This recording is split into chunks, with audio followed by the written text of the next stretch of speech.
Hello everyone, কি খবর সকলের? দারুণ একটা প্রশ্নের উত্তর দেবার জন্য আমি এখন তোমাদের সামনে এসে হাজির হলাম। প্রশ্নটা কি? প্রশ্নটা হচ্ছে যে স্যার, আমি তো সিভিল সার্ভিস নিয়ে পড়াশোনা করছি, তাহলে আমার ডেলি রুটিনের পাশাপাশি কত ঘন্টা আমার পড়াশোনা করা উচিত? এই প্রশ্নটা খুব কম বেশি হলে সকলের মাথার মধ্যে কিন্তু ঘোরে এবং আমাদের কাছে অজস্র এই প্রশ্নটা এসেছে এবং কিছুক্ষণ আগেও একসাথে 8-10টা কমেন্ট এসেছে, স্যার কত ঘন্টা পড়াশোনা করা উচিত। তো এই প্রশ্নের উত্তর আমি একটু লজিক সম্মতভাবে দেব এবং একটা এক্সাম্পলের মাধ্যমে আমি দেবো। অনেকগুলো এক্সাম্পল আমি ইউজ করব। দেখো বাবা, কেরিয়ারটা কিন্তু তোমার, ভালো মন্দ বোঝার ক্ষমতা তোমাকেই রাখতে হবে। কোন কাজটা করলে আমার জন্য ভালো, কোন কাজটা করলে আমার জন্য খারাপ, এই ডিসিশনটা তোমাকেই নিতে হবে। আর যেদিন তুমি এই ডিসিশনটা নিতে পারবে না, নিজে নিজেই নিতে পারবে, সেদিন তুমি হয়ে যাবে মহান। একদমই তাই। দেখো, তুমি অ্যাকচুয়ালি কেমন এটা তোমার থেকে ভালো কেউ জানে না। জানে কি? তুমি অ্যাকচুয়ালি কেমন তোমার থেকে ভালো কেউ জানে? কেউ জানে না এই দুনিয়াতে, ভগবান ছাড়া। সে আমার বাবা মা না, ওনারাও জানেন না যে তুমি অ্যাকচুয়ালি কেমন। ওনারা সাপোর্ট করেন যে বাবা তুই পড়াশোনা কর, তুই চাকরি পা, আমরা তোর পেছনে আছি, যা যা দরকার লাগবে আমরা তোকে দেব। বাবা মা ভাই বোন সবাই যেই যা থাকুক না কেন, দিন রাত খেটে তোমাকে সাপোর্ট দেওয়ার চেষ্টা করে। কিন্তু পড়াশোনা তোমাকে করতে হবে। এক্সাম হলে ফাইট তোমাকে একা করতে হবে, সেখানে সঙ্গী বা সাথী কেউ থাকবে না। সবার প্রথম এই জিনিসটা বুঝে নাও।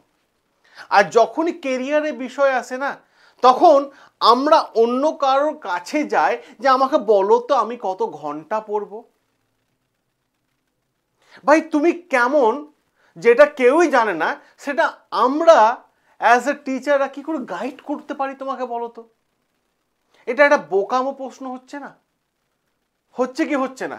অনেকে কথা শুনে রাগ করবে, স্যার আপনার কথাগুলো কেমন লাগলো শুনে। অনেকে হয়তো গালিগালাজও করতে পারো কমেন্টে।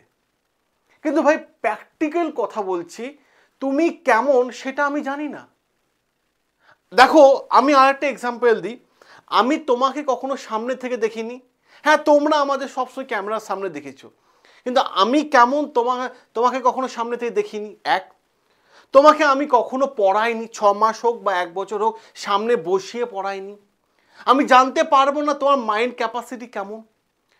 3 নম্বর যে প্রশ্নটা হচ্ছে, আমি নিজেই জানি না তোমার ক্যাপচার পাওয়ার কেমন, তোমার স্মৃতিশক্তি কেমন, তোমার ধরে রাখার ক্ষমতা কেমন আমি জানি না, তোমার আইকিউ কেমন আমি জানি না। তাহলে যখন আমি এতগুলো বিষয় জানি না, তাহলে আমি তোমাকে জাজ করব কিভাবে? তোমরাও যারা বিভিন্ন মানুষের কাছে গাইড নাও যে আমাকে বলে দিন কত ঘন্টা পড়বো, আজকে থেকে নিও না। আমি যদি বলি তুমি 10 ঘন্টা পড়ো, তাহলে তোমার সাথে অন্যায় করা হবে। কারণ তোমার কেরিয়ার নিয়ে খেলার অধিকার আমার নেই। কারণ যখন আমি তোমাকে চিনি না, যখন আমি তোমাকে জানি না, তাহলে আমি তোমার কেরিয়ার নিয়ে কেন খেলবো? সেই অধিকার তো আমার নেই। আছে কি? ইউটিউবে অনেক ভিডিও আছে এটাকে নিয়ে, যে কেউ বলছে 5 ঘন্টা পড়ো, 6 ঘন্টা পড়ো। ঠিক আছে, কোনো ভিডিও দেখো না এসব। মোটিভেশনাল ভিডিও দেখে কখনো এটা ভেবো না যে আমি WBCS ক্র্যাক করে দেবো, যে কোনো জিনিস জয় করে দেবো, যে কোনো জিনিস জয় করে তো হয় না। মোটিভেশনাল ভিডিও দেখলে না 2 ঘন্টা নিজেকে মোটিভেট করে রাখা যায়, তারপর আবার তুমি যাকে তাই। যতক্ষণ না তুমি নিজেকে মোটিভেট করছো, ততক্ষণ কিন্তু তোমার কিচ্ছু হবে না, কিচ্ছু হবে না, নাথিং। একদমই তাই, নাথিং। এই প্রশ্নটাকে মাথায় রাখো, এই প্রশ্নটাকে মাথায় রাখো।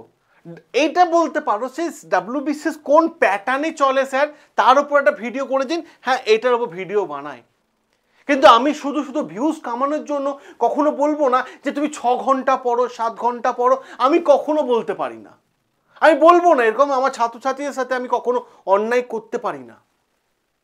একদমই তাই, পুরো প্র্যাকটিক্যাল। আমি আরো একটা এক্সাম্পল দিই। ধরো তোমার বিয়ের জন্য তোমার মা একটা ঘটক মশাইকে ঠিক করলেন। সেই ঘটক মশাই তোমার বাড়িতে আসলো, সন্ধ্যেবেলায় চা বিস্কুট তো ভালো খাওয়াতে হয়, নলে মানে ওই ব্যাগ থেকে ভালো ছবি বেরোবে না। তো উনি, তোমরা বেশ ভালো আপ্যায়ন করেছো। ঘটক মশাই 5-6টা মেয়ের ছবি রাখলো। তোমার টেবিলের ওপর রাখলো, ঠিক আছে, 5-6টা ছবি রাখলো। এবার তোমাকে তোমার মা বললো এই 6টা মেয়ের মধ্যে যে কোনো একটা মেয়েকে তুমি সিলেক্ট করো, তোমার বিয়ের জন্য আমরা ঘটক মশাইকে মাধ্যমে প্রপোজাল পাঠাবো। তা তুমি দেখছো যে 6 জনই দেখতে টপ, তা তুমি তো 6 জনকে বিয়ে করতে পারো না, তুমি 6 জনের মধ্যে একজনকে বিয়ে করবে। তখন তুমি ডিসিশন নিলে যে এই মেয়েটাকে আমি বিয়ে করব, ক্লিয়ার? তাহলে তখন যদি ডিসিশন নেওয়ার ক্ষমতা তোমার চলে আসে, আর যখন কেরিয়ারের বিষয়ে আসছে তখন তুমি অন্য কারো কাছে হেল্প নিচ্ছ। স্যার আপনি বলুন আমি কত ঘন্টা পড়বো, আর যখন মানে বিয়ে করার সময় তখন তুমি ডিসিশন নিয়ে নিচ্ছ। এইটাই তুমি তোমার মানে বুদ্ধিতে ইউজ করো যে ভাই এটা আমার কেরিয়ার, আমার কেরিয়ার অন্যের কাছে কেন বেঁধে রাখবো, আমার কেরিয়ার আমার কাছে খোলামেলা। আমি আমার কেরিয়ারের জন্য যতটা লেভেলে পড়াশোনাটা বাড়ানো দরকার আমি ততটা লেভেলেই পড়াশোনা করব, যতটা লেভেলে আমাকে যাওয়া দরকার আমি ততটা লেভেলে আমি নিজের লেবারটা দেব। এইটা সবার আগে বোঝাও। আমাদের হাতে কিছু নেই ভাই, আমাদের হাতে কিছু নেই, বিশ্বাস করো, মন থেকে বলছি, মন থেকে বলছি। আমি তোমাদের একটা জিনিস খুব ভালো করে বোঝাই, তা তোমরা দেখতে পাবে এখানে, ঠিক আছে? দেখো খুব ভালো হবে, আমি একটা ফর্মুলার কথা বলছি, তোমরা যে ভাবো না টিচাররাই সব, তাহলে ভুল কথা, ঠিক আছে? আমি একটা ফর্মুলার কথা বলছি, আমি একটা ফর্মুলার কথা আমি তোমাদের এখানে বলবো, ঠিক আছে? L R P, L R P একটা ফর্মুলা। কি সেই formula? L R P formula হচ্ছে L for learn, L for learn, ঠিক আছে, R for revision, P for practice, ঠিক আছে? এই যে তোমরা বলো না স্যার আমার স্যার এই বছর WBCS হলো না, আমার খুব খারাপ লাগছে, আমার কাট অফ ক্লিয়ার হবে না, আমি প্রিলিমস ক্লিয়ার করতে পারবো না, ঠিক আছে? তো 95% স্টুডেন্টের মেন প্রবলেম আমরা আলোচনা করে দেখেছি, কারণ দীর্ঘ 12 বছর এই লাইনে আছি, এক্সপিরিয়েন্সটাও কম হলো না। তো এতদিনের অভিজ্ঞতা থেকে আমরা আলোচনা করে দেখেছি বেশিরভাগ স্টুডেন্ট ফেল করে, তার একটা অন্যতম বড় কারণ হচ্ছে রিভিশন। রিভিশন, তারা রিভিশন দিতে পারে না, তারা রিভিশন দিতে পারে না, এটা হচ্ছে সব থেকে বড় কারণ। আর তার উপর বড় কারণ হচ্ছে তারা প্র্যাকটিস করতে পারে না, মক টেস্ট দিতে পারে না, টেস্ট সিরিজ ফলো করে না, তার থেকে বড় কারণ। একজন টিচার তোমাকে 30% দিতে পারে, 30%, ঠিক আছে?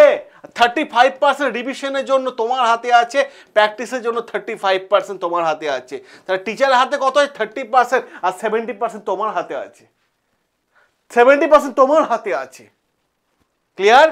রুটিন এইভাবে বানাও যে আমি শুরুটা করব সহজ, ঠিক আছে, সহজ একটা সাবজেক্ট দিয়ে, তারপরে করব একটা মধ্য সাবজেক্ট, যে সাবজেক্টটা আমি মোটামুটি জানি আর মোটামুটি জানি না, তারপরে করব কঠিন দিয়ে।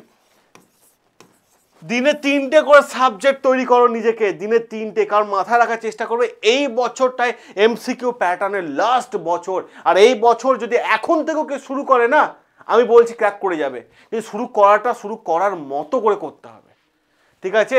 শুরু করার মতো করে করতে হবে, শুরু করার মতোই করতে হবে তোমাকে, তবে তুমি সাকসেস পাবে। এই 3টে সাবজেক্ট, সারাদিনে 3টে সাবজেক্ট পড়তে তোমার জোর হার্ডলি আমি যদি বলি যারা একদম বিগিনার আছো, জোর হার্ডলি 3 ঘন্টা যাবে, 3 ঘন্টা যাবে। তার নিজের কেরিয়ারের জন্য দিনে 3 ঘন্টা দিতে পারবে না? 5 ঘন্টা, 6 ঘন্টা, 10 ঘন্টা, অনেকে ভিডিওতে বলে দরকার নেই, দিনে 3 ঘন্টা নিজের কেরিয়ারের জন্য দিতে পারবে না? পারবে না নিজের বাবা মায়ের মুখ উজ্জ্বল করতে? পারবে না? যদি নিজের বাবা মায়ের মুখ উজ্জ্বল করতে পারো তাহলে কমেন্টে জানিও, হ্যাঁ স্যার আমি আমার বাবা মায়ের মুখ উজ্জ্বল করব, আমি সেই লেবারটা দেব, পরিশ্রমটা করব। জানিও তোমাদের কমেন্টের জন্য আমি আছি। আমি আজকেও ঘোষণা করে দিলাম, তোমরা যারা WBCS এ পড়াশোনা তোমরা করো আমাদের চ্যানেলেই করো, কারণ আমাদের চ্যানেলে সকাল থেকে রাত্রি পর্যন্ত সম্পূর্ণ ক্লাস ফ্রি। তুমি আর্থিকভাবে পিছিয়ে, তোমার জন্য আছে born study channel, born study YouTube channel তোমার জন্য আছে, তাহলে তোমার ক্লাস ফ্রি হয়ে গেল। স্যার মেটেরিয়ালস যাও ঘোষণা করে দিলাম আমি আজকে, তোমাদের মেটেরিয়াল সম্পূর্ণ ফ্রিতে দিয়ে দেবো। জাস্ট হোয়াটসঅ্যাপে এই নাম্বার 9332813134 এই সেশনটা শেষ হওয়ার পরে আমি একটা গ্রুপ বানিয়ে দেবো তোমাদের। এই নাম্বারে জাস্ট একটা হোয়াটসঅ্যাপে তোমরা হাই লিখে পাঠাও, জাস্ট একটা হাই লিখে পাঠাও, আমার মানে মেম্বাররা তোমাকে লিঙ্ক পাঠিয়ে দেবে, আমার টিম তোমাদের লিঙ্ক পাঠিয়ে দেবে, গ্রুপ জয়েনের লিঙ্ক পাঠিয়ে দেবে। জাস্ট একটা হাই লিখে পাঠাও, আছি, তুমি চেষ্টা করো, তোমার জন্য আমরা আছি। মেটেরিয়ালসও দিয়ে দেবো, যাও এই গ্রুপে, এই হোয়াটসঅ্যাপ গ্রুপে মেটেরিয়ালস দিয়ে দেবো। 9332813134 এই নাম্বারে হাই লিখে পাঠাও, আমরা মেটেরিয়ালস দিয়ে দেবো। আর কি চাই? এবার তোমার জেদ আছে তো কমেন্ট করে জানিও, তুমি সাকসেস হতে পারবে তো কমেন্ট করে জানিও। এই জেদটাই দরকার, এই শক্তিটাই দরকার। মোটিভেশনাল ভিডিও দেখে কোনো শক্তি মানে গেইন করা যায় না, নিজের জেদটাই হচ্ছে আসল বিষয়। ভালো লাগলে কমেন্ট করে অবশ্যই জানিও। এইটাই বলবো, সকলে ভালো থেকো, সুস্থ থেকো। আশা করছি তোমরা এই ভিডিওর মাধ্যমে তোমাদের প্রশ্নের উত্তরটা তোমরা পেয়ে গেছো। ঠিক আছে, চলো দেখা হবে তোমাদের সাথে লাইভ ক্লাসে, রেগুলার ক্লাসে।